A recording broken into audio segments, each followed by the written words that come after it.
Imagine, if you will, a small wooden table resting against a wall of paper and bamboo. Upon this table sits a single glass of water, but it is not the clear, life-giving liquid you might expect. It is thick with silt, a turbulent swirl of gray and brown, plucked from a restless pond at dawn. A young monk stands before it, his brow furrowed, his fingers twitching with the urge to fix it. He stirs the water with a stick, hoping to move the dirt away, but the vortex only grows more violent. He tries to filter it through his fingers, but the mud only stains his skin. He blows upon the surface, but the ripples only distort the chaos further. Finally, his master places a hand upon his shoulder. He says nothing. He simply leads the boy away. They sit in the silence of the porch, watching the sun begin its slow, golden climb. When they return an hour later, the miracle has occurred. The master did not perform a ritual. The boy did not apply a technique. They simply stopped disturbing the water.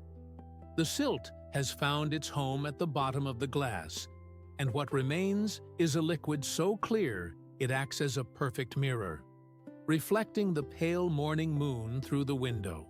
The clarity was always there. It was merely hidden by the effort to find it. This is the essence of the muddy bowl, an ancient secret that has been lost in the frantic gears of our modern world. We have been taught that to solve a problem, we must act. To clear the mind, we must think. But the Tao tells us something different. It tells us that our minds are like that glass of water.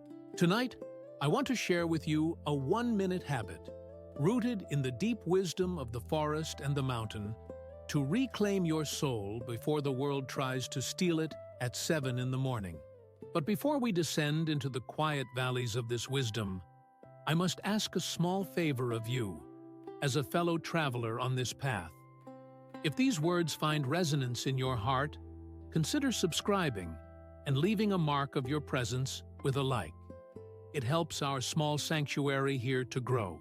I find myself constantly curious about the reach of these shared silences. Tell me in the comments below, from which corner of this vast, noisy world are you listening today? It warms my spirit to know where these seeds are being planted. And for those who feel a deeper call to support this work, there is a small heart with a sign of currency beneath this video. A super thanks. Our path is not paved by the usual means of this platform, and any contribution, no matter how small, ensures that we can keep this fire burning every single day. There are times, however, when a video is too brief a vessel for the weight of certain truths. For those of you who feel the pull to understand not just how to be still, but when to move, I have gathered some more intimate reflections. It is a humble guide I call Master the Right Moment. It speaks to the sacred art of timing, the fundamental understanding of when to act and when to wait, a principle that dictates the success of every harvest and every human life. If you wish to walk further with me in that direction, you will find it waiting for you in the first comment below. Our era has convinced us that a life of value is a life that is full. We fill our calendars until the ink bleeds. We fill our shelves until they groan. And most dangerously, we fill our mornings until there is no room left for the self to breathe. We wake up into a state of fullness, but it is a toxic density. Yet, if we look to the ancient masters, we find that the most useful part of anything is the part that is not there. Consider the words of the old master, Lao Tzu, who whispered through the centuries in the 11th chapter of the Tao Te Ching. He invites us to look at a wheel. 30 spokes meet at a central hub, but it is the empty hole in the middle that allows the axle to turn and the wagon to move. We mold clay into a vessel, but it is the hollow space inside that holds the water. We build a house with heavy walls and sturdy beams, But it is the emptiness between those walls that allows us to live, to sleep, to love. This is the principle of Shu, or emptiness. In our modern existence, we have become obsessed with the spokes and the walls, but we have forgotten the hole and the room. When you wake up and immediately reach for that glowing rectangle on your nightstand, you are cramming your vessel with the debris of 1,000 strangers. You are filling your empty space with the noise of global tragedies, the polished lies of social media, and the relentless demands of a career that does not know your middle name. By the time your feet touch the cold floor, your vessel is already overflowing. There is no room for the Tao to enter. There is no room for intuition. There is no room for you. We must learn to treat the first minute of our day as the hub of the wheel. This is the architecture of emptiness. It is a sacred boundary, a mental margin that we must defend with the ferocity of a mountain lion guarding its cubs. This emptiness is not a void of nothingness. It is a void of infinite potential. Think of a fertile field in winter. To the untrained eye, it looks dead, useless, and empty. But beneath the frost, the soil is dreaming. It is resting. It is gathering the minerals and the strength required for the explosion of spring. If you force that field to produce all year round, without that season of emptiness, the soil becomes dust. The crops fail. The hunger begins. Our modern burnout is nothing more than the dust of a soul that has been denied its winter. We have been taught to fear the silence of the morning because in that silence we might actually meet ourselves. And for many of us, that is a terrifying prospect. We use the noise of the world as a shield against the stillness of the spirit. But the Taoist knows that only in the empty theater can the play begin. When you cultivate this 1 minute of emptiness, you are not being unproductive. You are building the hub that will allow the rest of your day to turn without breaking. You are creating a sanctuary, a thin layer of holy space between your inner peace and the outer chaos. This is not a luxury. It is the very architecture of a sane life. It is the realization that you are not the spokes, you are not the rim, and you are certainly not the mud on the road. You are the stillness at the center that makes the journey possible. The fallacy of the morning stir. There is a profound irony in how we attempt to find peace. We treat calm as if it were a destination we could reach by driving faster, or a muscle we could build by straining harder. We wake up feeling the weight of the world, and our first instinct is to fix it. We plan our day with a frantic intensity. We rehearse arguments in our heads before the kettle has even whistled. And we try to force our minds into a state of order. This is what I call the morning stir, and it is the greatest obstacle to the clarity we crave. The great sage Chuang Tzu spoke of a concept called Xin Jai, or the fasting of the mind.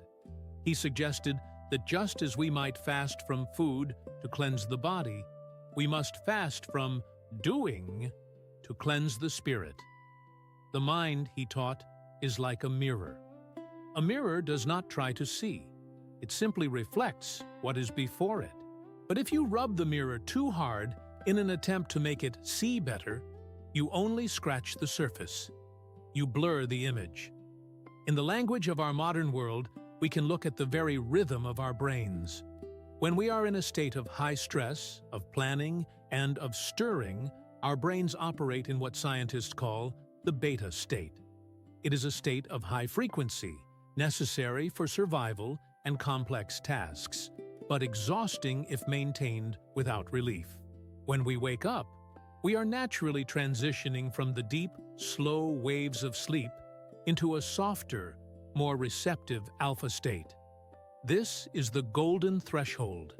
It is the moment when the veil between our conscious ego and the vast intelligence of the Tao is at its thinnest. However, the digital ambush forces us to bypass this alpha state entirely. We spike our systems into a jagged beta rhythm within seconds of opening our eyes. We are stirring the water before the silt has even had a chance to settle from the night's dreams. This is why you feel tired even after 8 hours of sleep. You have not allowed your mind to fast. You have fed it a feast of thorns the moment it regained consciousness.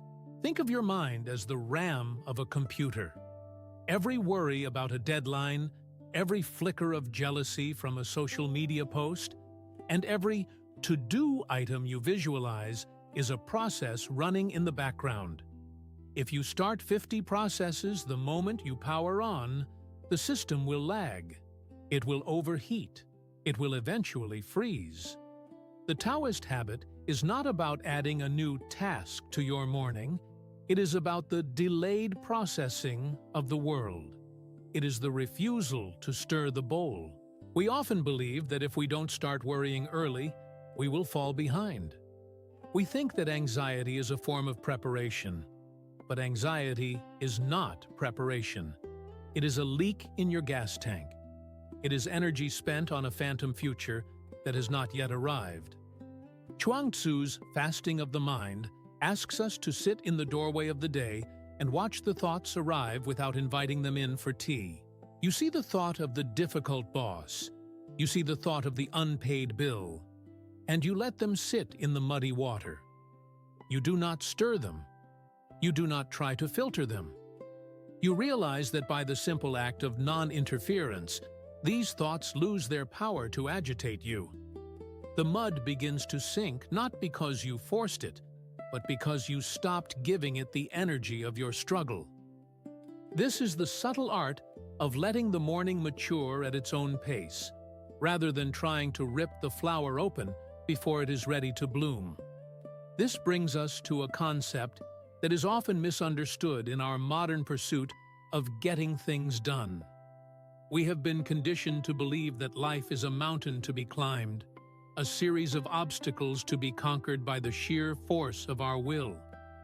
We wake up in a defensive crouch, ready to battle the day. But the Tao offers us a different path. The path of Wu Wei, the art of effortless action, or more accurately, the wisdom of not interfering with the natural flow of existence. As the old master reminds us, nature never hurries, yet everything is accomplished. Have you ever stood by a river and watched how it negotiates a fallen branch or a jagged rock? The water does not stop to argue with the obstacle. It does not grow anxious about the delay. It does not develop a strategy to crush the rock. It simply flows around it, finding the path of least resistance, and in doing so, it eventually wears the stone down into sand. This is not weakness. It is the ultimate form of power. It is the power of resonance with the way. In our frantic morning hours, we usually do the opposite. We wake up and immediately begin to push the river. We look at our to-do list, that cold, demanding master, and we feel a tightness in our chest. We see the meetings, the deadlines, the difficult conversations, and we try to solve the whole day before we have even brushed our teeth. This is a form of spiritual interference. We are trying to rip the bud of the day open with our bare hands instead of allowing it the dignity of its own maturation. Imagine, instead, that your morning is a vast, open sky. When a stressful thought about a project or a conflict arises, do not try to suppress it. Do not try to solve it. Do not try to chase it away. Simply observe it as if it were a dark cloud passing through that sky. You are the sky, not the cloud. The cloud is temporary, a passing vapor in the vorajam of your mind. You do not need to interfere with the cloud for it to move. It is the nature of clouds to pass. By practicing this gentle observation, you are training your soul to remain in a state of fertile silence. Let us ground this in the grit of your daily reality. Think of the moment you are stuck in traffic or waiting for a slow elevator while the clock is ticking. Your internal interferer wants to scream, to push, to vibrate with a frenetic energy that changes nothing but the acidity of your own stomach. This is the moment to practice Wu Wei. You realize that the traffic is a tide, and you are a leaf upon it. By choosing not to fight the unchangeable, you preserve the subtle energy of your spirit. You transition from a to-do list mentality, which is a list of ways to manipulate the world, to a state of being mentality, which is a way of harmonizing with the world. You move through your morning tasks like a dancer, where the movement is precise and effective precisely because it is not forced. This is the secret of the masters. They do nothing, and yet nothing is left undone. They have stopped being the fixer of their lives and have become the witness of the Tao, allowing the day to unfold its own wisdom. The physical vessel. We often speak of the mind as if it were a ghost floating independently of our skin and bone. But the Taoist sages knew that the mind and body are a single, breathing tapestry. You cannot have an empty, clear mind if your body is a clenched fist. Our modern world has turned our bodies into storehouses of forgotten trauma and unexpressed anxiety. We carry the abyss in our shoulders and the noise in our lower backs. When we wake up and immediately feel that phantom exhaustion, it is often because our physical vessel is clenched against the imagined threats of the day. To empty the mind, we must first learn to anchor the body. There is a deep, ancient resonance in the concept of the dantian, the sea of qi, located just below the navel. In the traditional arts of qigong, this is considered the center of our gravity and our vitality. It is the root. Most of us, however, live entirely in our heads. Our energy is top-heavy, like a tree with massive branches but no roots, waiting for the first gust of wind to topple us over. This leads us to the three-breath anchor, a practice to be performed before your feet even touch the floor. In that first minute of wakefulness, while you are still wrapped in the warmth of your sheets, do not let your mind leap out of bed and into the office. Keep it inside the vessel. Place your hand upon your belly and breathe into that space below the navel. Feel the expansion and the contraction. This is not deep breathing in the clinical sense. It is a return to your primordial center. With the first breath, acknowledge the weight of your body. Feel the gravity pulling you toward the earth. This is the antidote to the frenetic upward pull of anxiety. You are anchoring yourself in the physical reality of the present moment. With the second breath, scan for the clench. Is your jaw tight? Are your shoulders hiked toward your ears? Are your toes curled? Use the breath to dissipate these tiny fortresses of tension. You are signaling to your nervous system, to the very cells of your being, that the predator is not in the room. You are safe. The world may be a vortex of change, but your vessel is a sanctuary of stillness. With the third breath, visualize the emptiness we discussed earlier. As you exhale, imagine the mental debris of yesterday, the regrets, the unfinished arguments, the lingering worries, leaking out through your skin and into the mattress, leaving you hollow and receptive. By doing this, you are performing a spiritual osmosis. You are trading the stale, stagnant air of your worries for the fresh, fecund energy of a new dawn. This physical grounding is essential because the mind follows the body like a shadow. If the body is still, the mind finds it difficult to race. If the breath is deep and slow, the stirring of the water naturally ceases. You are no longer a victim of the digital ambush because you have established a physical perimeter. This is the fertile silence of the body. When you finally do stand up, you do not move as a fragmented collection of stresses, but as a unified vessel of the Tao. You are ready to enter the world without letting the world enter you. You have anchored your soul in the deep water, and though the surface may be ruffled by the winds of the day, The depths remain untouched, cool, and clear. We now arrive at the heart of our journey together, the threshold where the ancient theory of the sages meets the cold, practical reality of your morning. This is the 1-minute ritual, the golden minute of non-doing, which the Master Liezi whispered about in the high mountain passes long ago. In the texts of the old tradition, this is known as Zuo Wang, or sitting in oblivion. Ku. It sounds like a frightening term to our modern ears, which are obsessed with remembering everything. But, in the Taoist sense, oblivion is the most beautiful gift you can give yourself. It is the act of forgetting the identity that the world has assigned to you: the worker, the debtor, the parent, the failure, and returning to the raw, uncarved wood of your original nature. Imagine this minute not as a task to be checked off, but as a portal. The world is a voragem, a swirling whirlpool of demands, and this minute is the eye of that storm.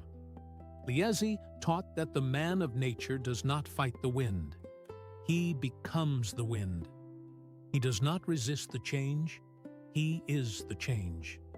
This 1-minute habit is your way of becoming the master of that change before the day masters you. It begins in the first 20 seconds as you lie there in the silence.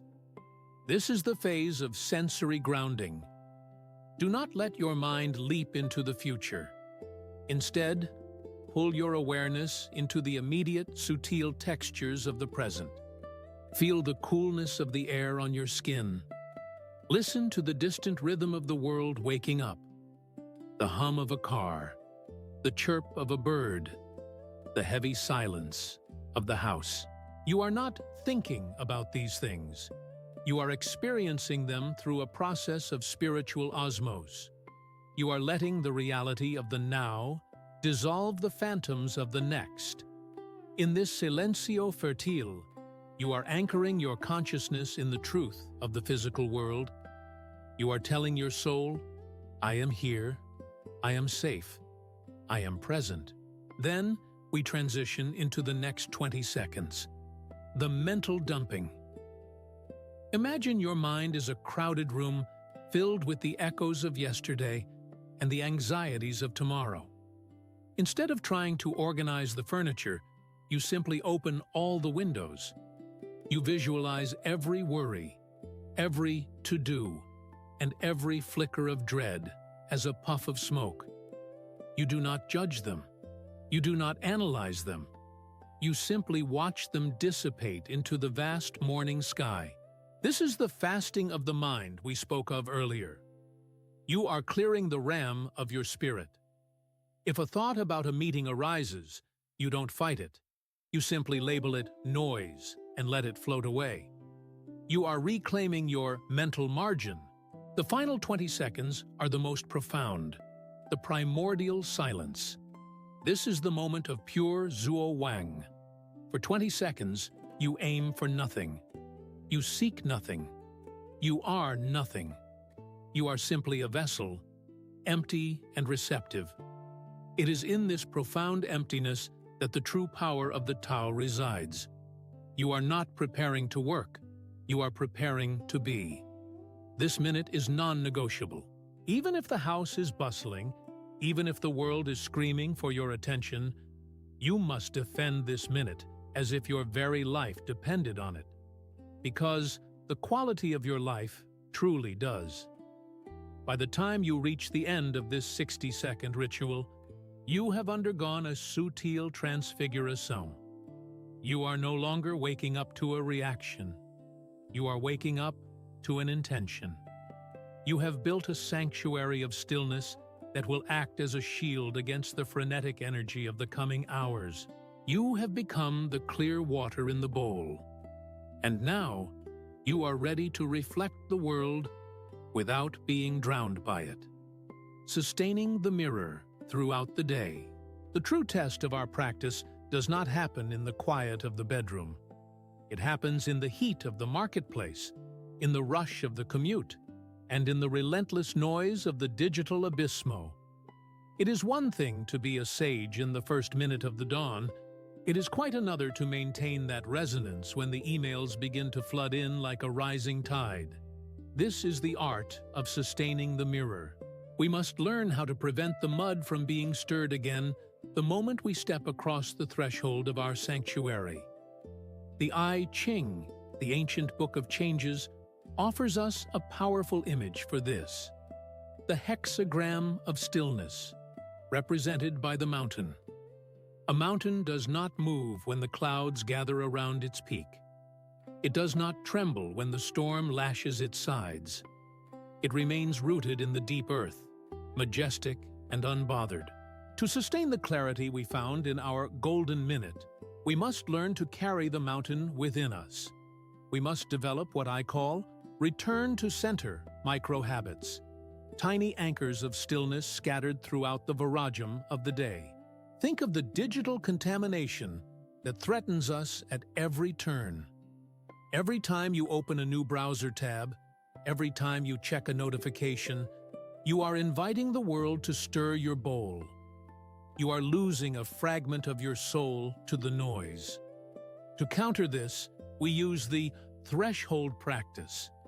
Every time you walk through a physical doorway, whether it's entering your office, walking into your kitchen, or stepping into a meeting room, you take 2 seconds to reclaim that morning emptiness.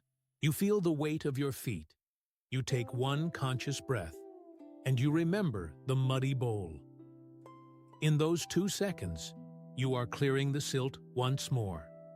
You are reminding yourself that you are the witness, not the worker. This is a process of constant maturation. We must realize that the mirror of the mind is constantly being clouded by the dust of daily life. The goal is not to reach a state where no dust ever falls. That is impossible in this life of impermanencia. The goal is to become the one who wipes the mirror clean, over and over again, with a gentle and patient hand. When a colleague speaks to you with anger, or when a project fails, do not let the event enter you. Let it be reflected on the surface of your mirror. You see the anger, you see the failure, but you do not become them. There is a subtle distance between the event and your reaction, and in that distance lies your freedom. As the day progresses, you will feel the frenetic pull of the world trying to speed you up. You will feel the urge to hurry, to worry, and to compete. In those moments, recall the image of the mountain. Remember that the most effective action comes from a place of deep stillness. When you move from your center, your work becomes a form of Wu Wei. It becomes fluid, precise, and surprisingly effortless. You are no longer grinding against the world. You are dancing with it. You are practicing the art of non-interference even in the midst of your most complex tasks. By sustaining this mirror, you ensure that the peace you cultivated at dawn becomes the foundation for everything you touch. You become a source of resonancia for others, a calm presence in a world that has forgotten how to be still. You are not just living your day. You are allowing the Tao to flow through you, transforming the ruido of existence into a symphony of purpose. We must understand, at the deepest level of our being, that this 1-minute ritual is not a productivity hack. It is not a tool to help you work longer or grind harder in the virajam of the marketplace. That would be like using a sacred temple merely to store grain. No, what we are discussing is a spiritual revolution. It is the quiet, defiant act of reclaiming your humanity from a world that wishes to turn you into a cog in a machine that never sleeps. The transfiguration of your life begins the moment you realize that you are not what you do. You are not what you own, and you are certainly not the frantic number of notifications waiting for you in the glowing dark. The habit of the muddy bowl is a return to the root. It is the realization that your soul needs the silence like the parched earth needs the rain. Without it, your spirit becomes brittle. dusty, and easily broken by the first storm of the day. But when you anchor yourself in that silencio fertile every morning, you become like the great cedar tree, deeply rooted, swaying with the wind of impermanencia, but never uprooted by it. You learn that the ruido of the world only has the power you give it through your own agitation. Tomorrow morning, the world will come knocking on your door. It will knock with 1,000 demands, 100 anxieties, and the frenetico energy of 1 billion souls, all screaming for attention at once. For 60 seconds, I want you to simply not answer. Do not be the servant who rushes to the door at the first sound of the bell. Be the master of the house who sits in the inner garden, watching the dew settle on the leaves. Be the empty vessel. Be the clear water. The world can wait for its servant for 1 minute, but your soul cannot wait another day for its master. This is the path to a life that is not just lived, but felt in all its depth. Before you step back into the flow of your day, take a brief moment to leave a sign of your presence here. If these words have found resonance in your heart, a like and a subscription are the humble ways we keep this quiet sanctuary alive in the digital abysmo. And tell me, because I read your thoughts with great care, what is the one noise or worry you will choose to let dissipate in your first minute tomorrow? I look forward to reading your reflections in the comments below. Peace be with your spirit, traveler. Walk slowly,